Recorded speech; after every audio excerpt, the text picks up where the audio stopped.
ময়দানে মাহশারে যখন বান্দার নেকি বদি ওজন হবে,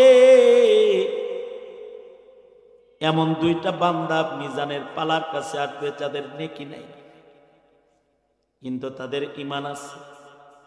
আল্লাহ তাআলা তাদের নেক নাই, রাগ হয়ে দুনো বান্দা কি বলবেন, ওদের নেকির পালা হালকা, গুনার পালা ভারী, যা বান্দা তোরা দোজকে চলে যা। বান্দা দুইটা দোজকের দিকে রওনা করবে। হাদিস শরীফে আছে, ফেরেশতারা এদেরকে টেনে টেনে দোজকের দিকে যখন নিয়ে যাবে, দুনো বান্দা দোজকের আগুনের দিকে যাইতে থাকবে, কিন্তু এর ভিতরে একজন দোজকের দিকে যাবে আর বারবার ফিরা দোজকের আগুনের দিকে চাইবে, বারবার ফিরা দোজকের আগুনের দিকে চাইবে। একদিকে দোজকের দিকে যাইতে থাকবে, আবার বারবার ফিরা আল্লাহর দিকে চাইতে থাকবে। দোজকের দিকেও যাবে, আবার ফিরা আল্লাহর দিকেও তাকাবে। আল্লাহ পাকের দিকে বান্দা চাইতে থাকবে। মহান আল্লাহ তখন এই বান্দাকে জিজ্ঞাসা করবে, এরে আমার বান্দা, তুমি ফিরে বারবার আমার দিকে তাকাও কেন? বান্দা বলবে, আল্লাহ, দুনিয়াতে আলেমদের কাছে শুনছি তোমার ভালোবাসা, বান্দার জন্য তোমার রহমত অনেক প্রশস্ত, তুমি তোমার বান্দাকে অনেক ভালোবাসো, তোমার রহমত অনেক বেশি, তাই দোজকের দিকে যাই কিন্তু ফিরা তোমার রহমতের দিকে তাকাই, যদি তুমি আমারে আবার মাফ করে দাও। আল্লাহ তাআলার সাথে সাথে বান্দাকে বলবে, বান্দা আমার, রহমতের উপরে তোর যখন ঈমান আছে রে বান্দা, এরে বান্দা তুই আমার রহমতের উপরে এতটা ইয়াকিন রাখিস, তোর মতো বান্দাকে আমি দোজকে দিতে চাই না, যা আমার রহমতের উপরে ইয়াকিন হওয়ার কারণে তোর জিন্দগির গুনাহ মাফ করে তোকে আমি জান্নাত দিয়ে দিলাম। কারণ আল্লাহ পাকের মায়া, আল্লাহ পাকের ভালোবাসা বান্দার জন্য অনেক উঁচু, যে আল্লাহ তাআলা এই বান্দা আল্লাহর দিকে খালি তাকায় ফিরা এ কারণে বান্দাটাকে দোজকের আগুনে ফেলবেন না। হাদিসে আল্লাহর রাসূল বলেন, একজন তো ফিরা তাকাবে আর আল্লাহ তাকে মাফ করে দিবে, কিন্তু আরেকজন আল্লাহর দিকে তাকাবে না, সোজা জাহান্নামের দিকে যাইতেই থাকবে, জাহান্নামের গেটের কাছে চলে যাবে। এবার ধাক্কা দিলে বান্দাটা দোজকে পড়ে যাবে, কিন্তু মহান আল্লাহ ফেরেশতাদেরকে বলবে, ধাক্কা দিয়ে ফালাইস না ওরে, আমার বান্দারে আমার দিকে একটু ফিরা, আমি আমার বান্দার সাথে কথা বলবো। আল্লাহ পাকের আরশে লেখা থাকবে, নবীজি বলেন আল্লাহর আরশে লেখা থাকবে, গালাবাত রহমতি আলা গজাবি, সাবাকাত রহমতি আলা গজাবি। আল্লাহ পাকের রাগ গুসার চাইতে আল্লাহর দয়া মায়া বিজয়ী, আল্লাহর রাগের চাইতে আল্লাহর রহমত বেশি, বান্দার প্রতি আল্লাহর গুসার চাইতে মায়া বেশি। মায়ের যেমন সন্তানের প্রতি রাগের চাইতে মায়া বেশি, আল্লাহরও বান্দার প্রতি রাগ গুসার চাইতে মায়া বেশি। আল্লাহ তাআলা বান্দাকে বলবে, এই বান্দা, দোজকে যাইতে বললাম আর দোজকের দিকে যাইতেছো, একটু তাকাও না আমার দিকে, তোমার পাশের লোকটা আমার দিকে ফিরা চায়, কিন্তু তুমি আমার দিকে তাকাও না, এটার কারণ কি? বান্দা তখন বলবে, আল্লাহ, দুনিয়াতে আপনি আমাকে কত নির্দেশ করেছেন, আপনার নির্দেশ আমি অমান্য করেছি। আপনি নামাজ পড়তে বলেছেন পড়ি নাই, রোজা রাখতে বলেছেন রাখি নাই, আপনি আমাকে ইবাদত করার নির্দেশ করেছেন, দুনিয়াতে ইবাদত করি নাই, আপনার নির্দেশ লঙ্ঘন করে আজকে আমি দোজকে যাইতাছি। আজকে অসংখ্য অগণিত বান্দার সামনে আমি বান্দাকে দোজকে যাইতে নির্দেশ করেছেন, আজকের এই নির্দেশটাও যদি আমি না মানি, তাহলে আপনার বান্দা দাবি করা আমার সাজে না। এ কারণে আপনার আজকের নির্দেশ পালন করে আমি দোজখের দিকে যাইতাছি। আল্লাহ পাক বান্দাকে এত ভালোবাসেন, রাসূল বলেন আল্লাহ তখন বান্দাকে বলবে, বান্দা আমার নির্দেশের সম্মান তোর কাছে আছে, এ কারণে যা, তোকেও দোজখে ফেললাম না, তোকে জান্নাত দিয়ে দিলাম। আল্লাহ পাকের মায়া অনেক উঁচু। মা বাবার মায়া যেমন উঁচু, তার চাইতে হাজার কোটি গুণ বেশি মায়া, মমতা, ভালোবাসা আপনার আমার জন্য, আপনার আমার মালিকের। আল্লাহর রাসূল তো বলেন, যার ন্যূনতম একটা ঈমানও আছে, ন্যূনতম ঈমান, এক জাররা ঈমান তার হৃদয়ে আছে, বিশ্বাস শুধু লা ইলাহা ইল্লাল্লাহ, এই ছাড়া আর তার কোনো পুঁজি নাই, এমন জাররা মুমিনকেও আল্লাহ তাআলা ভালোবাসা দিয়ে দোজখ থেকে বাইর কইরা জান্নাতে নেওয়ার আয়োজন করবেন। তাই বলে আবার মনে মনে ভাবা যাবে না যে দোজখ থেকে তো আল্লাহ বাইরে করবো, তাইলে আর নেক কাম করার দরকার নেই। না, দোজখের আগুনে তো এক মুহূর্ত থাকার মতো শক্তি আপনার আমার নাই। এক সেকেন্ডও কি দোজখের আগুনে থাকার শক্তি আপনার আমার আছে? জোরে আওয়াজ করে বলেন, আছে নাকি? মোমবাতির আগুনের ভেতরে উঙ্গুলি রাখার শক্তি হয় না, আর জাহান্নামের আগুনে থাকতে পারবে। জাহান্নামের আগুনের ভেতরে থাকার মতো ক্ষমতা, শক্তি আপনার আমার দেহে নাই।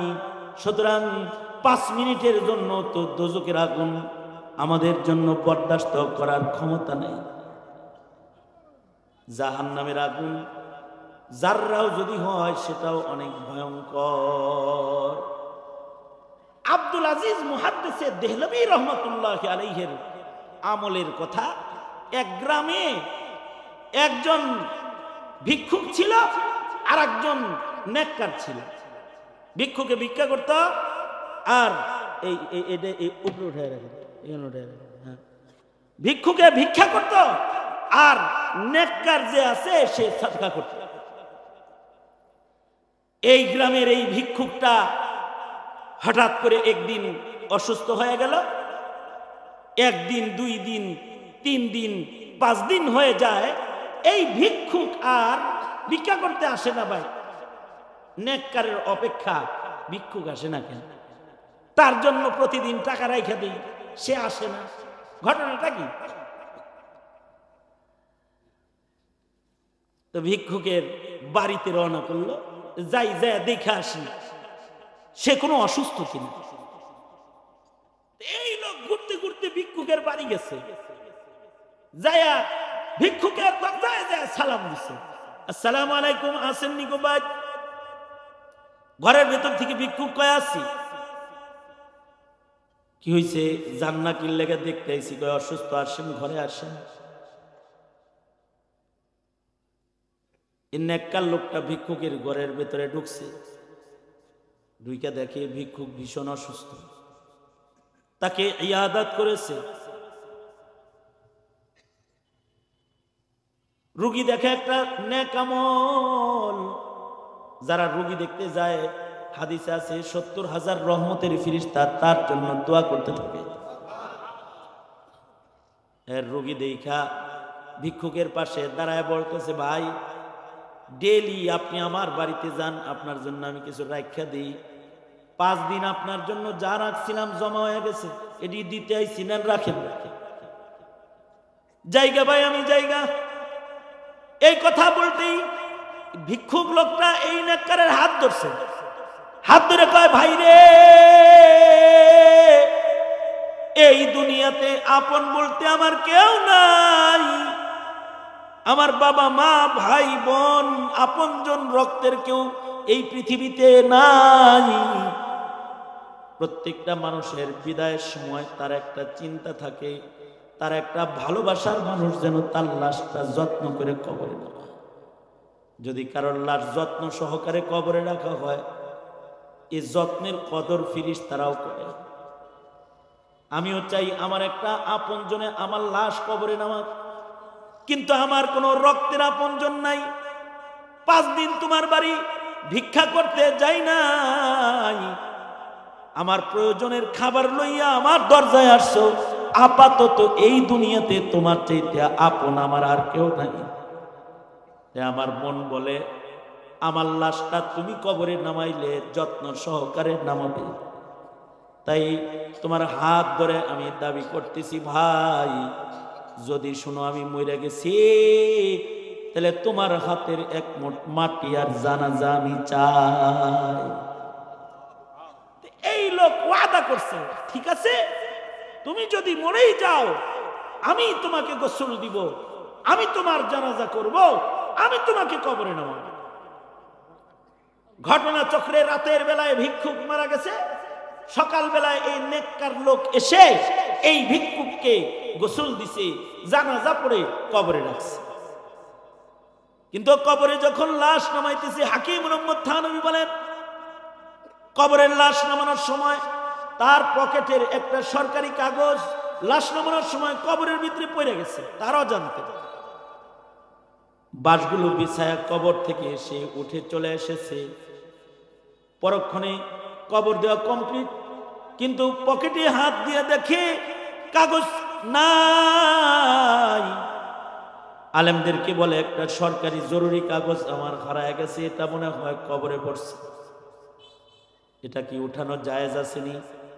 আলেমরা কয় আগে কবরের সামান্য মাটি সরায় একটু আলো দিয়ে দেখো কবরের ভেতরে কাগজটা আসলে আসেনি। যদি দেখো যে কাগজ দেখা যায় তাহলে বাঁশটা সরাইয়া উঠাইতে পারবা, আবার কবর আবার সুন্দর করে আবার বাঁশ বিছাইয়া দিবা। ঠিক তাই করছে, অল্প একটু জায়গা ছিদ্রি করে একটু নজর করে তাকাইছে, আলো দিয়ে দেখতেছি, প্রশ্ন দেখতেছি এখানে কি কোনো কাগজ পড়েছে কি না। ঠিক যে জায়গার বাঁশ সরাইয়া একটু ছিদ্র করেছে, দেখে যে ঠিক ওই বরাবরই কাফনের কাপড়ের উপরে যত্ন করে কাগজটাকে যেন কাছাকাছি এনে রেখে গেছে, সুন্দর করে রেখে দিয়েছে। বুঝতে আর বাকি রয় নাই, কাগজটা কেউ এখানে উপরে উঠায় রেখেছে। সাহস করে কাগজটা নেওয়ার জন্য হাতটা কবরের ভেতরে ঢুকাইছে, কাগজটা নিয়ে হাতটা বের করেছে ঠিক, কিন্তু হাত বের করার সময় হাতটা কবরের ধারালো বাঁশের সাথে লেগে কেটে ছিলে গেছে। কিন্তু এই যে ছিলছে এটা আর ভালো হইতেছে না।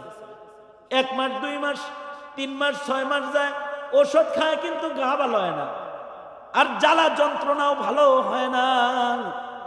পানির ভিতরে হাত রাখলে একটু আরাম লাগে, বাইর করলে আবার জ্বলন শুরু হয়ে যায়, ওষুধ খায় কাজ হয় না। এলাকার লোকেরা বলে তুমি জমানার বুজুর্গ আব্দুল আজিজ মুহাদ্দিস দেহলভী বাঁচা আছে, তার কাছে যাও, তাকে দিয়ে দোয়া করাও, হইতে পারে তিনি দোয়া করলে, তিনি মুস্তাজাবুদ দাওয়া বুজুর্গ মানুষ, তিনি দোয়া করলে আল্লাহ হয়তো তোমার এই অসুস্থতা ভালো করে দিবে। এই লোক মুহাদ্দিসে দেহলভীর দোয়া নেওয়ার জন্য চলে গেছে মুহাদ্দিসে দেহলভীর বাড়ি।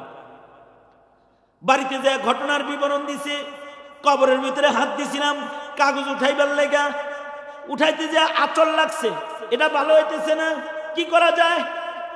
বিবরণ শোনার পরে মুহাদ্দিসে দেহলভী বলে এই বান্দার লাশ কবরে রাখার পরে সামান্য সময়ের একটা আযাব কবর হইছে, সেই আযাবের আসর বাঁশে লাগছে। কাগজ উঠানোর সময় সেই আযাবের আসর বাঁশের থেকে তোমার হাতে লাগছে। এই দোজখের আগুনের জাহান্নামের আযাবের আসর যেটা গায়ে লাগছে, এটা দুনিয়ার ঔষধ দিয়ে ভালো হবে না, মরণ পর্যন্ত এটা কোনোদিন আর ভালো হবে না। এই কথা যখন মুহাদ্দিসে দেহলভী বলছে, এই লোকটা হামলায় কান্না শুরু করছে, চিৎকার করে কাঁদতেছে, কান্দা কান্দা কয় আল্লাহ, দোজখের সামান্য আযাবের আসরের যদি এত যন্ত্রণা হয়, তাইলে যার কবরে আগুন জ্বলবে আল্লাহ, তার দেহে না জানি কত যন্ত্রণা হবে আল্লাহ। ওগো আল্লাহ, আমার হাতের জ্বলন বালন নাই হইল, কিন্তু আমি তওবা করতেছি, আর কখনো গুনাহ করব না।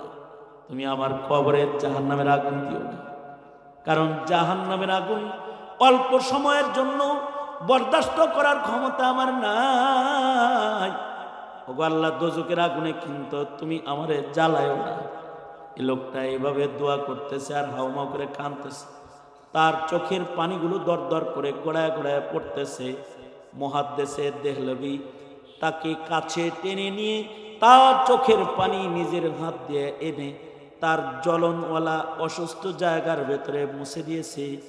আশ্চর্য হলো, চোখের পানিটা জায়গায় মুছতে দেরি হয়েছে, জ্বলনটা ভালো হইতে আর দেরি হয় নাই। আব্দুল আজিজ মুহাদ্দিসে দেহলভী বলে, এই ছাত্ররা, এই লোকের যে হাতের জ্বালা পোড়া ভালো হইলো, এইটাকে তোমরা আমার কারামত মনে করো না। এটা হলো বান্দার আল্লাহর ভয়ের চোখের পানির পাওয়া, যা জাহান্নামকেই নিভায়া দিবে। সেটা জাহান্নামের আগুনের আসর নিভাইব না, এটা তার চোখের পানির কারামত। আল্লাহু আকবার জোরে করে বলেন, এটা চোখের পানির কারামত। যেই চোখের পানি এ জায়গায় লাগার সাথে সাথে জ্বলন ভালো হয়ে গেছে। মুদ্রা কথা হলো, সামান্য দোজকের আগুন বরদাস্ত করার ক্ষমতাও তো আমাদের নাই। সুতরাং বেনামাজি হওয়ার কারণে, আল্লাহর বিধান না মানার কারণে কাউকে যদি দোজকে নিক্ষেপ করা হয়, দোজক সহ্য করার ক্ষমতা তো আমাদের নাই। এ কারণে মহান আল্লাহ কালেমাওয়ালাকে বাহানায় বাহানায় দোজক থেকে বাইর করবে। কিন্তু যে বান্দাগুলা দোজকে পড়েই যাবে, তাদেরও যদি ঈমান থাকে, তাদেরকেও আল্লাহ তাআলা দোজকে রাখবেন না। একটা কালমাওয়ালাকে, ঈমানদারকে আল্লাহ তাআলা এত ভালোবাসেন, আল্লাহর রাসূল বলেছেন তাকেও দোজক থেকে বের করার জন্য আল্লাহ তাআলা নিজে অভিনয় শুরু করবে। আল্লাহ বান্দারে বলবে, কিরে বান্দা, কষ্ট হইতেছে না? যে কষ্ট হইতেছে, এখানে খুব তাপ, আয় তাহলে জাহান্নামের কিনারায় নিয়ে আয়। ফেরেশতারা ওকে হাদিসে মুসালসাল বিজহাক, তাকে জাহান্নামের কিনারায় আনা হবে। জাহান্নামের কিনারায় আসলে আল্লাহ তাআলার লগে কথা বলবে, ও ঈমানদার, আর কিছু লাগবো নি? আর কিছু চাওনি? বান্দা বলবে, আল্লাহ তোমার জাতের কসম, কিচ্ছু চাই না। দোজকের বাইরে যে গাছটা দাঁড়ায় আছে, এই গাছের ছায়ায় খালি একটু বসতে দাও। আল্লাহ তাআলা ফেরেশতাদেরকে দিয়ে তাকে দোজক থেকে বাইর করে গাছের ছায়ায় বসাবে। কিন্তু এই গাছের ছায়ায় বসলেও দোজকের গরম বাতাস গায়ে লাগে। কিছু সময় পরে আল্লাহ তাআলা জান্নাতের পাশে আরো গাছ দাঁড় করাবে। বান্দাকে বলবে, এই বান্দা, আর কিছু চাবিনি? আরো কিছু লাগবো নি? বান্দা বলবে, আল্লাহ এই গাছের ছায়ার নিচেও গরম, ছায়ায় যেহেতু দিছো, তাহলে ওই গাছের ছায়াটা যদি দাও, তোমার জাতের কসম আর কিছু চামো না। আবার সামনে আগাবে, একটু পরে বলবে, আল্লাহ আর একটু আগে দিলে তো জান্নাত দেখতাম কমাস কম, ওই গাছের ছায়ার নিচে বসাও। আল্লাহ তাআলা বান্দাকে ওই গাছের ছায়ার নিচে বসাবে, যেখান থেকে জান্নাতের নিয়ামত দেখা যায়। বান্দার জান্নাতের নিয়ামত দেখে জিহ্বায় পানি আসবে। আল্লাহ তাআলা বলবে, এই বান্দা, কি চাস? আরো কিছু লাগবো নি? অনেক কিছুই তো কসম করে করে বললি, আর লাগবো না, শেষ চান্স দিলাম, কি লাগবো ক? বান্দা বলবে, আয় আল্লাহ, যে জান্নাত দেখতে পাইতেছি, আমাকে ওই জান্নাতের ভিতরে একটু বসার জায়গা যদি দিতেন। আল্লাহর রাসূলের কথা বইলা হেসে দেন আর বলেন, বান্দা চাবে বসার জায়গা, কিন্তু বান্দারে আল্লাহ এত ভালোবাসে, ইমানের বদলায় বসার জায়গা যে জান্নাতটা তাকে আল্লাহ দিবি, সেই জান্নাতটা হবে এমন পৃথিবীর 10 পৃথিবীর সমান। এটা হলো মুমিনের প্রতি রবের ভালোবাসা। এই ভালোবাসাটা বুঝাইতে গিয়ে আল্লাহর রাসূল বারবার মার ভালোবাসার উপমা পেশ করেছেন। আবু দাউদ শরীফের রিওয়ায়াত, একবার আল্লাহর রাসূল সাল্লাল্লাহু আলাইহি ওয়াসাল্লাম এক সাহাবীর মাথার উপরে দেখে পাখি কিচির মিচির করতেছে। আল্লাহর রাসূল সাহাবীকে বলে, এই সাহাবী, তোর মাথার উপরে পাখি কিচির মিচির করতেছে কেন? তুই কি এই পাখির বাচ্চা আনছস নাকি? জি আল্লাহর নবী, আমার পাখির আওয়াজ বড় পছন্দ, তাই আমি ওর বাচ্চা লয়ে আইছি। আল্লাহর রাসূল বলেন, মায়ের হৃদয়ে আল্লাহ তাআলা বাচ্চার মায়া আলাদা দান করেছে। ওর বিচ্ছেদে ওর মার কষ্ট হইতেছে, ওরে কষ্ট দিস না, যা ওর বাচ্চাগুলোকে ফেরত দিয়া। সাহাবী পাখির বাচ্চাগুলোকে তার মার কাছে ফেরত দিছে। পাখিটা শান্ত হয়ে ইতমিনানের সাথে বাচ্চাগুলারে লয়ে বসে পড়ছে। আল্লাহর রাসূল এটা দেখায় বলে, বাচ্চা পায়া মার যত শান্তি, তোগর মতো কালমাওয়ালারে কাছে পাইলে তোর রবের অত শান্তি, তার চেয়ে বেশি শান্তি। কারণ মা তার বাচ্চাকে যতটুকু মোহাব্বত করে, আল্লাহ তাআলা তার বান্দাকে তার চাইতে 1000 কোটি গুণ বেশি মোহাব্বত করে। এ কারণেই কোন বান্দা যদি ওয়াজ মাহফিলে যাও বসে, সারা বছর গুনাহ করছে, বাৎসরিক মাহফিলে এক কোনায় চিপায় চাপায় বসছে, আল্লাহ সাক্ষী রেখে বলে, ফেরেশতারা, এটা আমার বান্দা, দেখ ও আমারে চায়, পাইতে চায়, ও আমার রহমত পাইতে মাহফিলে বসেছে, তোরা সাক্ষী থাক, আমি আমার এই বান্দার জীবনের সব গুনাহ মাফ কইরা দোজকের লিস্ট থেকে তার নাম কাইটা জান্নাতের লিস্টে ওর নাম আমি উঠায়া ওকে আমি আমার প্যারা বান্দা বানায় নিলাম, আমার আপন বানায় নিলাম। এটা হলো আল্লাহ পাকের রহমত। গালাবাত রাহমাতি আলা গাযাবি। তাই বলবো বন্ধু, নিজের মনের ইচ্ছায় চলে রবকে আর কত কষ্ট দিব? দিনী মাহফিলে এসেছো, শপথ গ্রহণ করো যে তুমি আর রবের হুকুম অমান্য করবা না, তুমি তোমার রবকে কষ্ট দিবা না, তুমি তোমার রবের ভালোবাসার মূল্যায়ন করবে। তোমার রব তো তোমাকে এইসা ভালোবাসেন যে তোমার 40 বছরের গুনাহ সহ তুমি যদি এখন একবার বলো আস্তাগফিরুল্লাহ, তো তোমার রব বলবে, যা বান্দা, তোর জীবনের সব গুনাহ মাফ করে দিলাম, যা মাফ করে দিলাম। এক সাহাবী তো আয়েশা বলে, ওগো আল্লাহর নবী, আমি খুনি, আমারেও কি আল্লাহ মাফ করবে? আমি জেনা করেছি, আমাকেও কি আল্লাহ মাফ করবে? আমি মদপানকারী, আমাকেও কি আল্লাহ মাফ করবে? আল্লাহ বলেন, আল্লাহর রহমত তো অনেক বড়, বন্ধু বলে দাও, এক মুহূর্তে সব মাফ করবো আমি। সাহাবী বলে, আল্লাহর নবী, আমার জীবনে তো এমন জঘন্য গুনাহ আছে যা মানুষের জীবনে হয় না। সেটা হলো, আমি তো আমার নিজের ঔরসের সন্তানকে জিন্দা দাফন করার অপরাধের আসামি। একটা দুইটা বাচ্চা না, বহু বাচ্চা আমি জিন্দা দাফন করছি।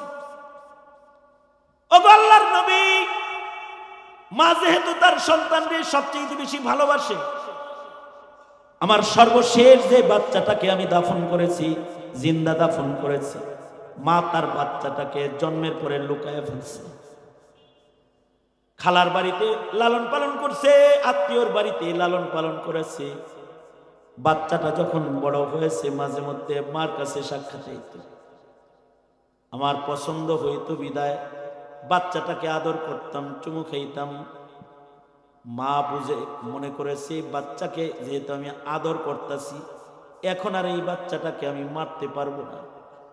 আমার বিবি আমায় বলে, পরের সন্তান মনে আদর করার দরকার নেই, ওটা তোমার সন্তান, তাকে আমি অন্যত্র লালন পালন করেছি তোমার ভয়ে। সাহাবী বলে, আল্লাহর রাসূল গো, আমার বিবির এই কথা শোনার পরে ভেতরে আমার জঘন্য ক্ষোভ, আমি আমার এই সন্তানকে আরো ভালোবাসা দিলাম, আদর দিলাম, আদর দিয়ে ভুলায় তাকে একদিন পাহাড়ের চিপায় নিয়ে গেলাম, নিজের হাতে মাটি কেটে কেটে আমি গর্ত করলাম।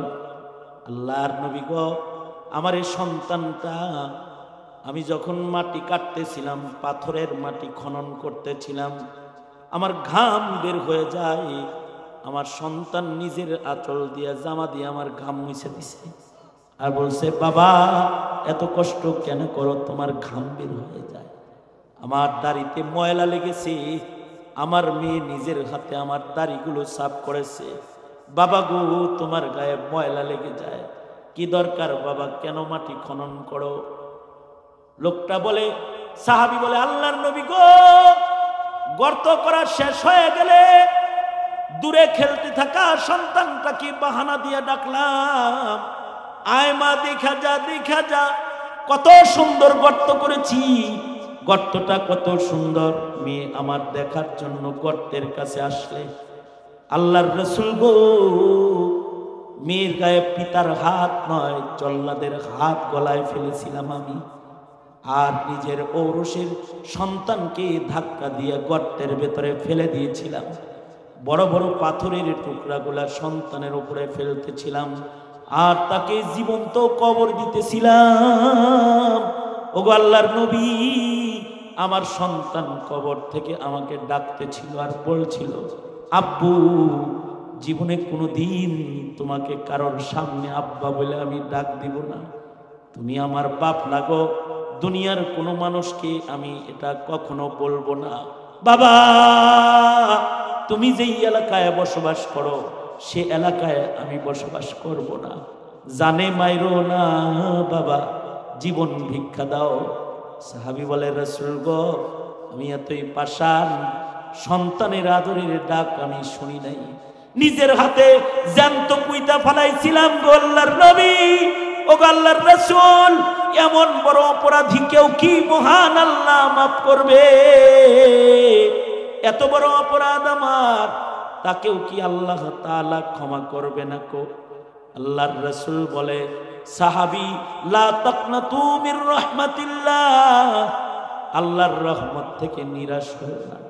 তোমার গুনাহ যত বড়, তোমার রবের ক্ষমা তার চেয়ে অনেক বেশি বড়। এ কারণে তোমার জীবনের গুনাহ কত, তার চাইতে তোমার রবের ক্ষমা অনেক বড়। ক্ষণে ক্ষণেই রবের কাছে ক্ষমা চাও, আর রবের হক আদায়ের একটু চেষ্টা তো করো, পুরা না পারো চেষ্টা তো করো। চেষ্টা করলেও আল্লাহ খুশি হয়। আল্লাহ তাআলা বান্দার জন্য রহমতের হাত বাড়ায়। এ কারণে আল্লাহর রাসূল নিজেও মা বাবার মোহাব্বত দিয়া আল্লাহ পাকের মোহাব্বতের উপমা পেশ করেছেন। মায়ের মোহাব্বতের কারণে মায়ের হক আদায় করবা, আর আল্লাহর মোহাব্বতের কারণে আল্লাহর গোলামীর হক আদায় করে গোলামি করবা। সুতরাং আমরা যারা এখানে রয়েছি, আমরাও শপথ নিই আল্লাহর মোহাব্বতের হক আদায় করবো ইনশাআল্লাহ। বলুন, হাত তোলেন, বলেন, ইয়া আল্লাহ, ওয়াদা করিতেছি জীবনে কোনোদিন আর নামাজ কাজা করব না, রোজা ভাঙবো না, মিথ্যা বলবো না, গীবত করব না, ইনশাআল্লাহ। চিল্লায়া বলেন, আরো জোরে আওয়াজ করে বলেন, জোরে করে বলেন, ইনশাআল্লাহ।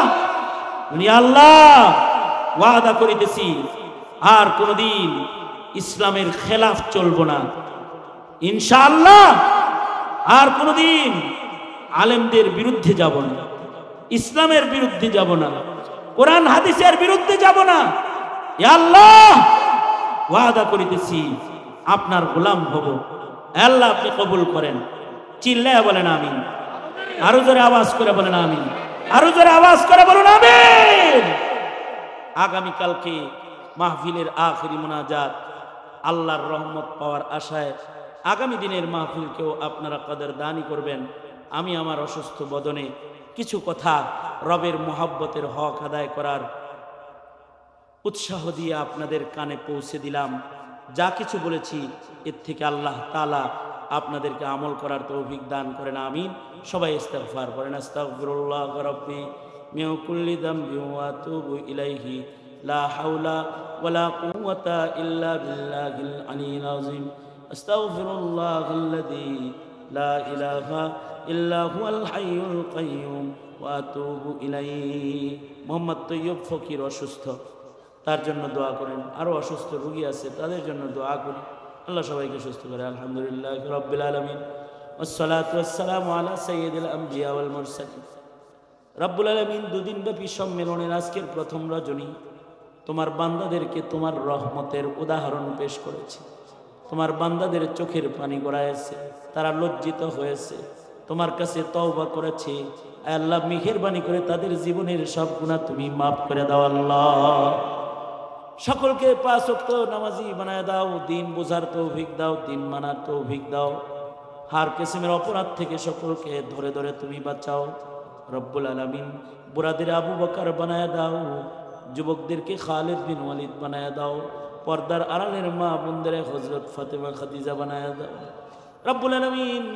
রাজরের উলামায়ে কেরাম যারা এই মাহফিলের সাথে জড়িত, ইয়া আল্লাহ, তরিকুল ইসলাম আমার বড় মুহাব্বতের স্নেহের আরও যত আলেম ওলামারা এর ব্যবস্থাপনায় রয়েছে, তাদের সকলকে নেক হায়াত তুমি দান করো রব্বুল আলামিন। পর্দার আড়ালের যে মা বোনেরা শামিল হয়েছে, তাদেরকে ফাতেমা খাদিজা বানায় দাও আল্লাহ। যাদের মা বাবা অন্ধকার কবরে, তাদের মা বাবারে মাফ করে দাও। যাদের ঘরে অসুস্থ রোগী আছে, সুস্থ করে দাও। ফিলিস্তিনের মুসলমানদেরকে নাজাত, শান্তি দান করো। বাংলার জমিনে শান্তি দান করো আল্লাহ রব্বুল আলামিন। আমরা যারা হাত তুলেছি, জানি না কোন দোকানের